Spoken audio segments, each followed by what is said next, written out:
Bismillahirrahmanirrahim. Assalamualaikum warahmatullahi wabarakatuh. Saya Mufid Adnan, NIM 1652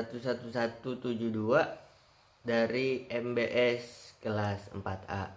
Di sini saya akan menjelaskan mengenai lembaga bank non bank syariah.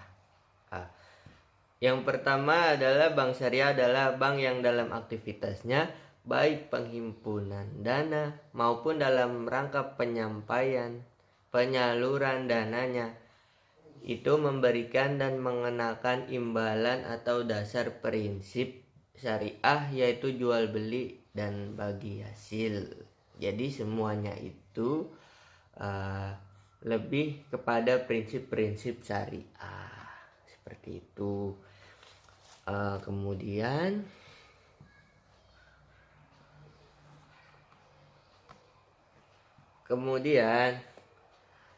prinsip-prinsipnya yaitu meliputi mudharabah.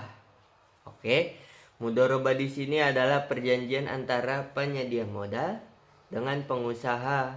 Nah, setiap keuntungannya itu keuntungan yang diraih akan dibagi menurut rasio tertentu yang disepakati. Iya, seperti itu kurang lebih. Kemudian keuntungan yang diraih akan dibagi, sementara kerugian akan dibagi juga berdasarkan ekuitas yang dimiliki masing-masing pihak. Seperti itu. Kemudian mudharabah ini penyaluran dana dalam bentuk jual beli. Itu mudharabah.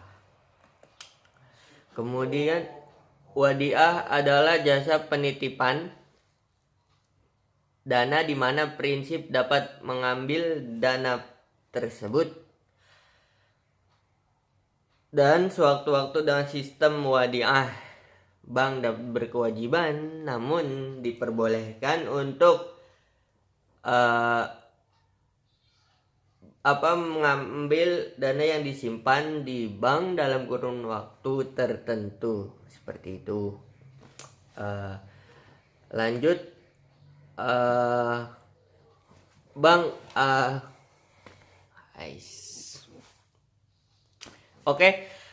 bank syariah tentu bank yang menjalankan kegiatannya menurut berdasarkan prinsip syariah dan menurut jenisnya terdiri dari bank umum syariah dan bank pembiayaan rakyat syariah. Yang pertama, bank umum syariah adalah bentuk syariah yang dalam kegiatannya itu memberikan jasa dan lalu lintas pembayaran melalui teller, pastinya itu guna memenuhi kebutuhan akan pembayaran apapun, seperti itu. Seperti kita punya tagihan dengan mempermudah pembayaran. Kemudian bank pembiayaan rakyat syariah adalah bank syariah yang dalam kegiatannya tidak memberikan jasa dalam lalu lintas pembayaran, seperti itu. Kemudian landasan hukum bank konvensional yang pertama itu di dalam UU nomor 10 tahun 1998, yaitu kegiatan utama bank konvensional adalah melakukan kegiatan usaha secara konvensional yang dalam kegiatannya memberikan jasa dalam lalu lintas pembayaran. Kemudian landasan hukum bank syariah yang pertama adalah dalam UU nomor 21 nomor 2008 yang berisi tentang proses pendirian bank syariah itu dilakukan melalui prinsip atau persetujuan untuk persiapan melakukan pendirian bank dan izin usaha, seperti itu.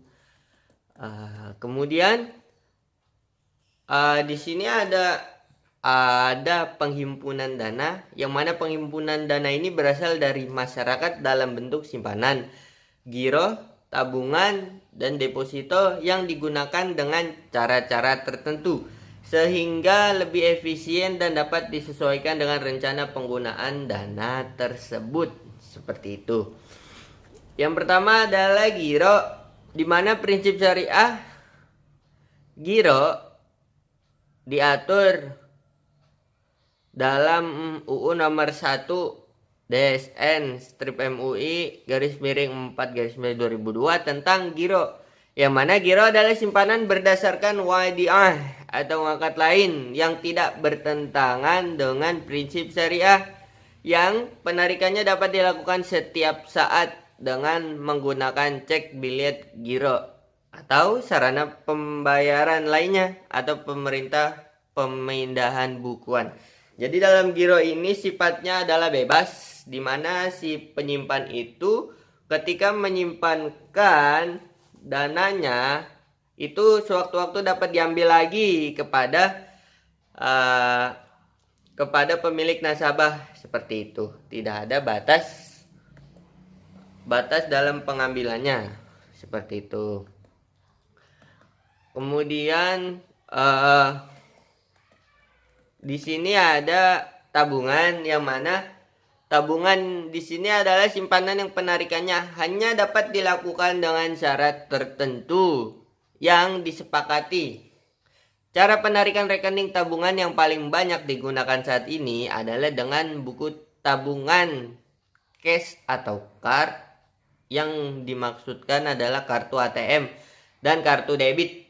Nah, kemudian di sini ada deposito, yang mana deposito ini merupakan investasi yang berdasarkan akad mudharabah atau akad lain yang tidak bertentangan dengan syariah dan penarikannya berdasarkan pada waktu tertentu dengan akad antara nasabah penyimpanan bank syariah atau yang lain. Deposito ini berjangka adalah suatu simpanan yang mana sistem penarikannya hanya pada waktu yang telah ditentukan sesuai dengan tanggal yang disepakati antara deposan dengan bank, yang mana hanya dapat dicairkan saat jatuh tempo oleh pihak yang namanya tercantum dalam bilet deposit yang terjaga tanggal jatuh temponya. Jadi di sini deposito ini ketika nasabah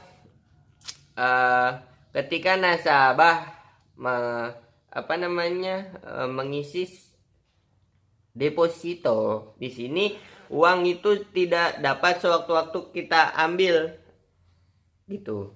Paling tidak ketika uang itu ingin kita ambil, di situ kita telah melakukan perjanjian, yang mana dalam perjanjian itu nanti ketika jatuh temponya itu uang dapat dicairkan kepada nasabah dari bank tersebut, seperti itu. Kemudian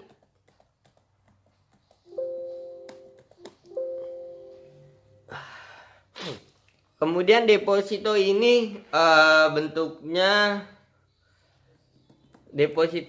bentuknya yang pertama adalah sertifikat deposito. Sertifikat deposito ini merupakan pengembangan deposit yang mana bukti simpanannya dapat diperjualbelikan.